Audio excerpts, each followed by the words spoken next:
अस्सलाम वालेकुम दोस्तों, कैसे हैं आप? उम्मीद है कि आप सब खैरियत से होंगे। दोस्तों, ये तो आपको मालूम ही होगा कि हमने एक सीरीज़ शुरू की है कि जिसमें हम उलमाए किराम और मुख्तलिफ सेलिब्रिटीज़ के वीडियोज़ बनाते हैं।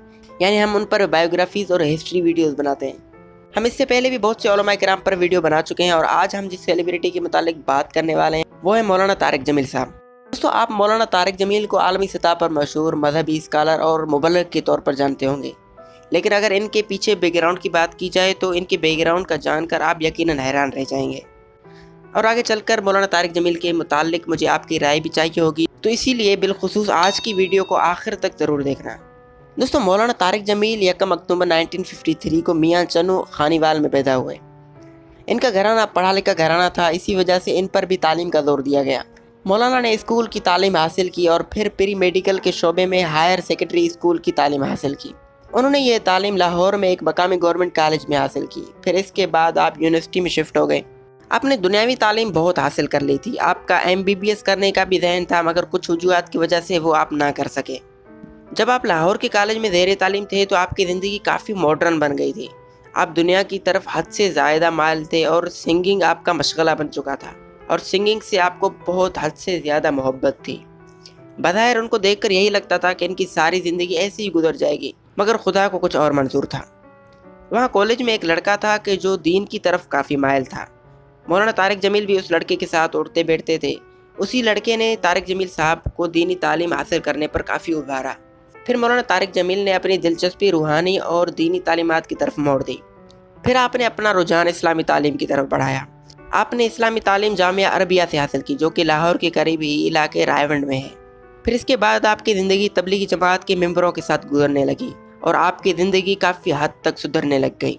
फिर आप अपने पढ़ाई से फारिग होने के बाद एक मजहबी स्कॉलर बन गए। आपने तकरीरें और लेक्चर देना शुरू किए। आपके जो लेक्चर होते थे और तकरीरें होती थी वो हमेशा इस्लाही बयानात पर मुश्तमिल होती थी। आप कभी इख्तलाफी बात नहीं करते थे। यही वजह थी कि लोग आपको काफ़ी पसंद किया करते थे। एक आप थे और दूसरे मौलाना साकिब रज़ा मुस्तफ़ाई साहब। ये दोनों थे कि जो अपने तकरीरों और अपने लेक्चर्स में हमेशा इस्लाही और दीनी बातें किया करते थे, कभी भी इख्तलाफी बातें नहीं किया करते थे, जिसकी वजह से हर तबके के लोग इनको पसंद करते हैं। लेकिन दोस्तों, अगर देखा जाए इनमें भी कुछ फ़र्क है। अब ये जो है मेरी अपनी राय है, हर किसी की राय मुख्तलिफ हो सकती है। तो ये मेरी बात सुनने के बाद आपकी क्या राय है वो हमें आप कमेंट बॉक्स में बताइएगा। अल्लामा रज़ा साकिब मुस्तफ़ाई साहब इस्लाही बयानात करते हैं, लेकिन वो कभी भी सियासी मामलात में दखल अंदाजी नहीं करते और ना ही कभी झगड़े वाली बात करते हैं। तो अक्सर लोग जो है उनको पसंद करते हैं और उनके खिलाफ कुछ भी नहीं बोलते।